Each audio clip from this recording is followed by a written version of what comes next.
At the season's midpoint, the Denver Broncos are the surprise team of the AFC West. Surprising because they are tied for first with the second to last ranked offense in the league. But they improved their status in that department last Sunday.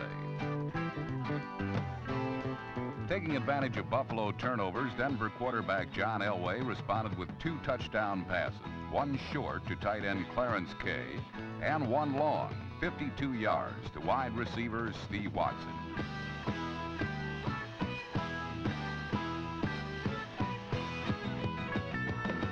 A bruised shoulder knocked Elway out of the game, but the Broncos suffered no measurable loss of point production behind backup Gary Kubiak, number 8, who threw for 1 touchdown and ran for another as the Broncos build a 37-0 lead.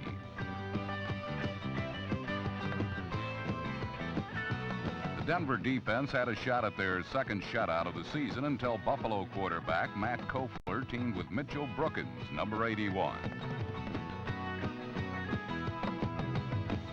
Despite the 70-yard scoring play, the Bills' comeback fell short by 30 points, 37-7. Another victim of an AFC West team was Forrest Gregg's Green Bay Packers, who become a surprise team in their own right by dropping 6 straight. Off to their worst start in 9 years, the Pack looked to turn it around against the Seahawks on their first play from scrimmage.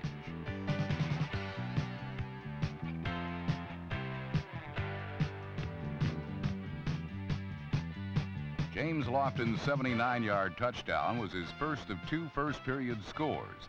But with virtually no running game to balance the Green Bay attack, quarterback Lynn Dickey became a sitting duck for the hungry Seattle pass rush.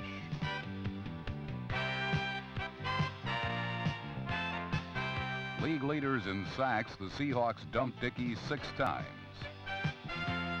Seattle provided their quarterback with somewhat better protection, and David Craig notched 2 touchdown passes, including a 25-yarder to Darrell Turner, number 81.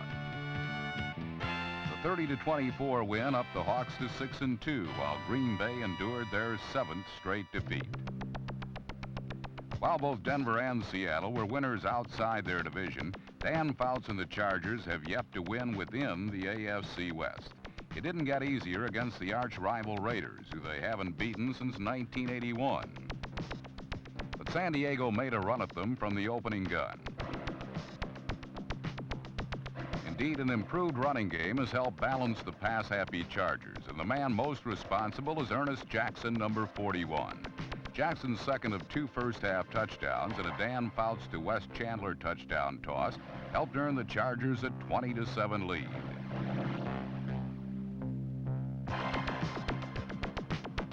The sudden impact of the Raiders' secondary was especially tough on Chandler, who caught just 1 ball all day.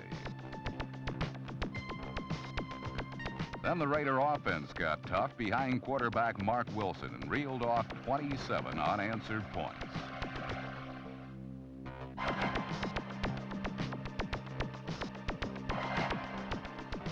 Dokie Williams' third-quarter touchdown put him belly up in the end zone as the Raiders bore down on a Chargers secondary that was minus 3 starters.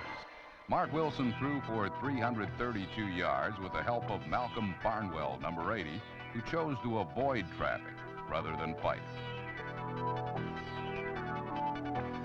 Barnwell's 51-yard score helped the Raiders stretch their lead to 41-23. No stranger to come from behind exploits, Dan Fouts quickly made up ground with an assist from tight end Kellen Winslow.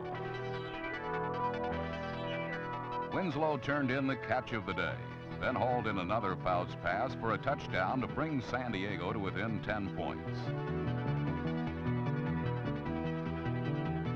It would be Winslow's final score of the year. Minutes later, he left the game with torn knee ligaments. Following a Raider field goal, San Diego struck again with a 50-yard touchdown by Bobby Duckworth, number 82. While Dan Fouts threw for over 400 yards, his total was tarnished by 3 interceptions, the third of which sealed the Chargers' fate.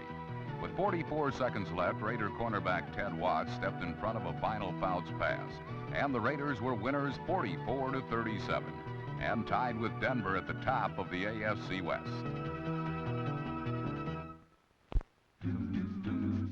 By mid-season, it starts to become obvious which teams are the contenders and which teams are just clowning around. After 8 weeks, teams can be easily categorized. Some clubs are rolling along and riding high atop their division. Some are frantically chasing a playoff berth, while still others are simply in a sad state of disrepair. In the Metrodome Sunday, neither the Vikings nor Lions played in a manner which in any way resembled mid-season form.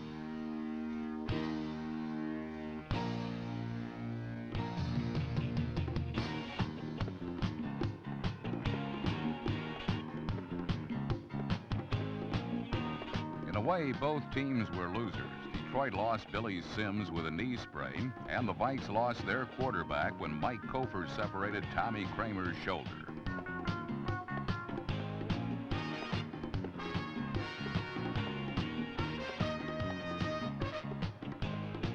In the end, an Eddie Murray field goal with 49 seconds left gave Detroit a come-from-behind 16-14 win.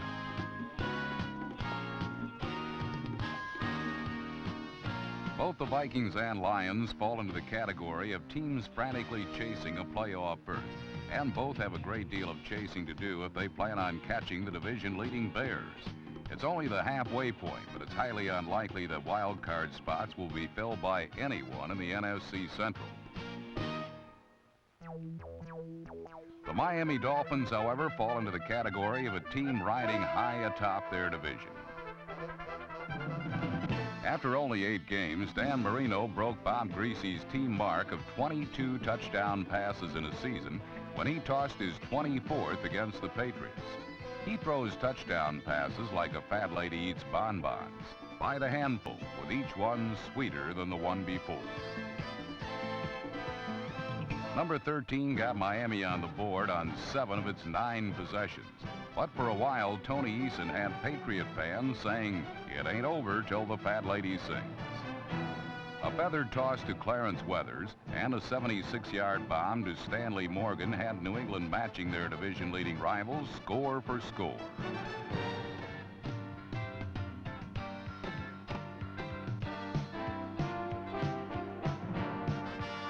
Like two young heavyweight contenders, Dan and Tony dueled throughout the day, with Marino firing 4 touchdowns and Eason answering with 3 of his own.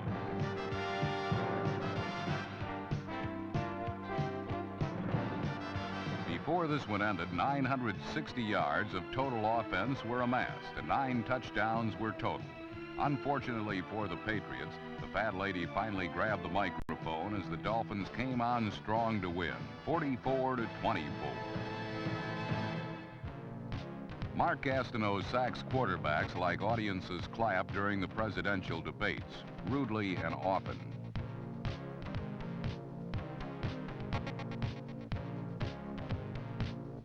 Barbara Walters and Edwin Newman thought the applause uncalled for throughout the debates, but the Chiefs' Bill Kenny found Gastineau's rebuttal even more annoying.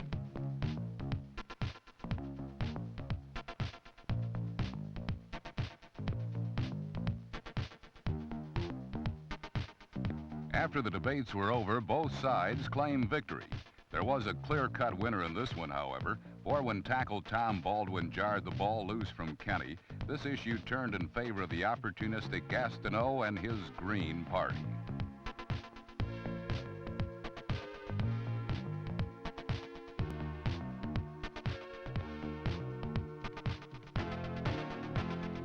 Sam Donaldson would have surely favored the Green Party, for they were unpredictable, brash, and bold, showing weakness in their opponent's defense strategy.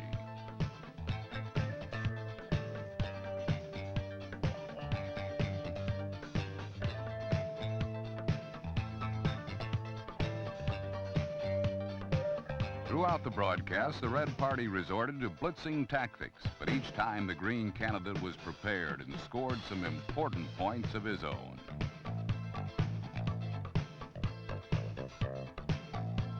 When the debate had ended, the networks polled the nation, and this one was a Green Party landslide. Jets 28, Chiefs 7.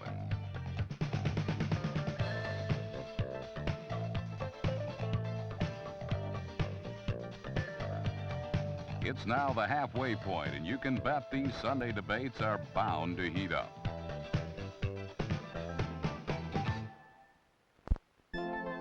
Since coming to Indianapolis, the Colts have enjoyed a honeymoon relationship with their new fans. And last Sunday, this love affair was further fueled by the presence of Indiana's favorite son, Mark Herman, at starting quarterback. Unfortunately, the only warm embraces Herman felt all day came from the clutching arms of the Steelers, who for 3 quarters were playing like the Pittsburgh powerhouses of old, dominating on defense, daring on offense. With rookie wide receiver Louis Lips evoking fond memories of Lynn Swann, the Steelers took a 13-0 lead into the 4th quarter. But the present caught up with Pittsburgh, and some wide seams were showing in this modern-day steel curtain when Alvin Moore scored from 8 yards out. It appeared, though, that Pittsburgh would hold on, for with 43 seconds remaining, the Colts were still down by 6 and in need of a wing and a prayer. But Mike Pagel, in for a bruised Mark Herman, was ready to do the winging, and it was obvious that wide receiver Ray Butler was doing a whole lot of praying.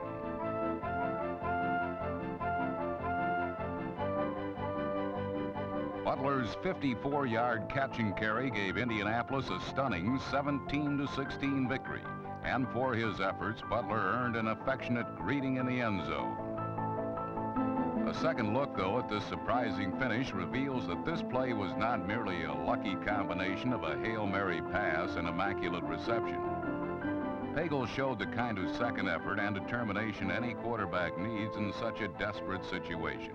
And while Steeler cornerback Sam Washington's fumbling fingers represented good fortune for the Colts, Butler was positioned right where he should have been, near the football.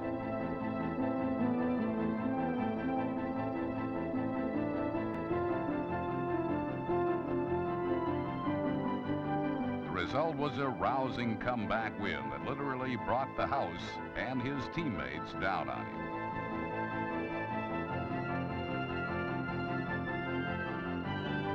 While Raymond Butler's catch was tightening the bands of a happy marriage between Indianapolis and the Colts, the close ties that once bound together Cleveland head coach Sam Rutigliano and Browns owner Art Modell were sadly coming apart in Cincinnati. The Browns failed to score a touchdown in their 12-9 loss to the Bengals, and it was no doubt the continuing saga of Paul McDonald's non-protection that symbolically led to Sam's own sacking.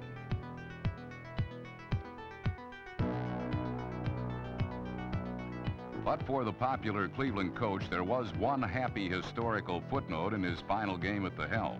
It came in the waning seconds of the first half when Steve Cox booted a 60-yard field goal, the second longest in NFL history.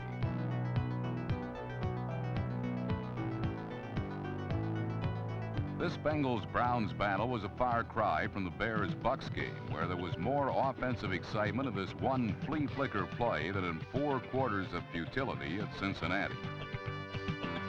The Bears got a jump on the Bucks and never looked back, as quarterback Jim McMahon flashed a throwing hand that was as hot as the bright South Florida sun. McMahon hit on 3 touchdown passes, including this 49-yarder to Brad Anderson, as the Bears bombed the Bucks 44-9. So far this season, the Oilers have been severely testing the romantic association they have always had with their fans. Last Sunday, though, they failed once more, as it was the team from the Bayside city of streetcars with players like number 26, Wendell Tyler, who were displaying plenty of desire under the Astrodome. Tyler's 26-yard touchdown put the 49ers up 17-7 at the half. But while Houston appears to be a long way from breaking their losing habit, they have at least been making it a custom to show some fight. Warren Moon hit on 25 of 33 passes for 356 yards, including this 45-yard scoring strike to Tim Smith. But he picked the wrong time to enjoy his best day in the NFL, because in the end, Houston was no match for Joe Montana and Dwight Clark.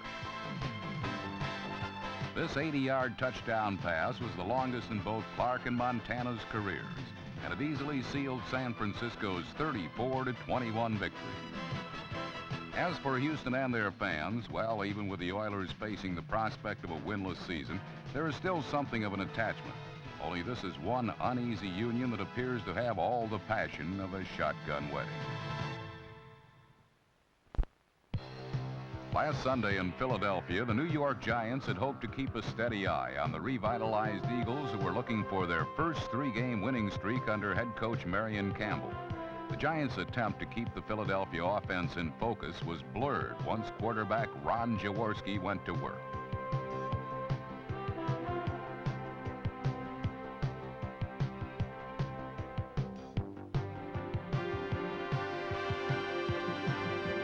Top draft pick Kenny Jackson, number 81, ignited his Jets and raced 83 yards for his first NFL touchdown to put the Birds on top 7-0. The rookie's debut in the end zone was later marred when he suffered a shoulder separation. Luckily, the Eagles have a wealth of receiving talent, including number 83, Tony Woodruff. Woodruff, who had been waiting in the wings, got the chance to shine in the limelight and brought down the house with his 37-yard touchdown reception.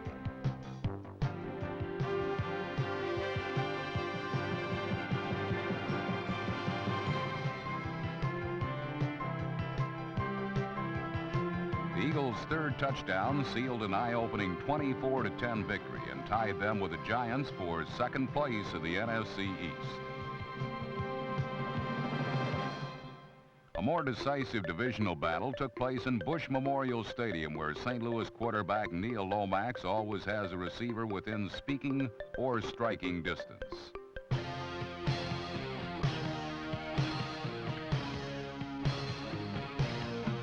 Severing the Lomax-Roy Green connection is as frustrating to opposing defenders as selecting a long-distance service is to AT&T customers. But the Washington Redskins managed to ring a few bells themselves while keeping the Cardinals on hold 21-10 in the third quarter. St. Louis mounted their comeback on the strength of Neil Lomax's signature bomb to the explosive Green, good for 83 yards.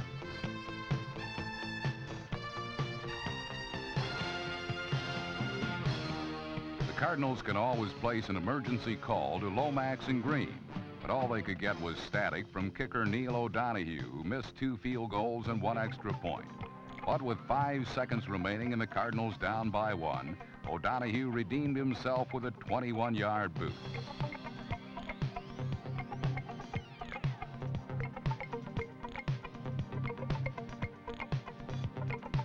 The 26-24 win gave St. Louis a share of the NFC East lead and snapped a 5-game Redskin winning streak.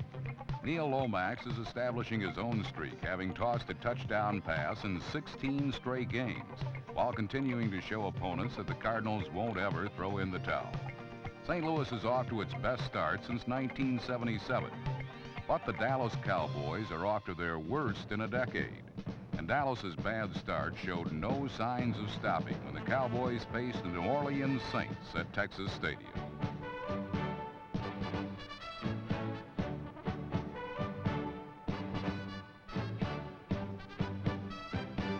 The Saints struck quickly, opening fire with Tyrone Young's 36-yard reception.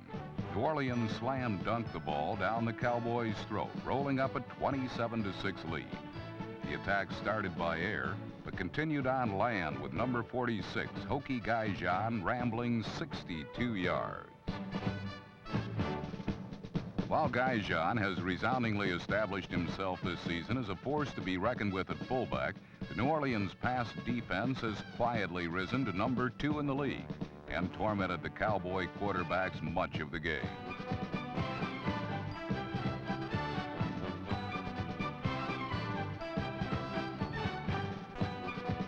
Linebacker Dennis Winston, number 56, rounded out the Saints' scoring with his 43-yard interception return, which appeared to put the contest out of reach.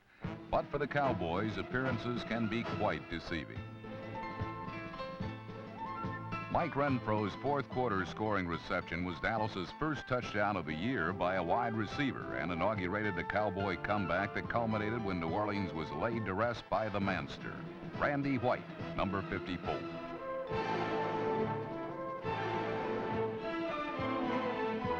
Jim Jeffcoat's fumble recovery accounted for the tying touchdown and some buoyant spirits from the usually reserved Cowboys. Then in overtime, Dallas was really uplifted when Rafael Septien hit a 41-yard field goal to give the Cowboys a vital 30-27 victory. The Saints had marched into Dallas with upset on their minds and marched out wondering how they squandered a 3-touchdown lead. Occupational hazard when you're playing an opponent from the fierce and frenetic NFC East.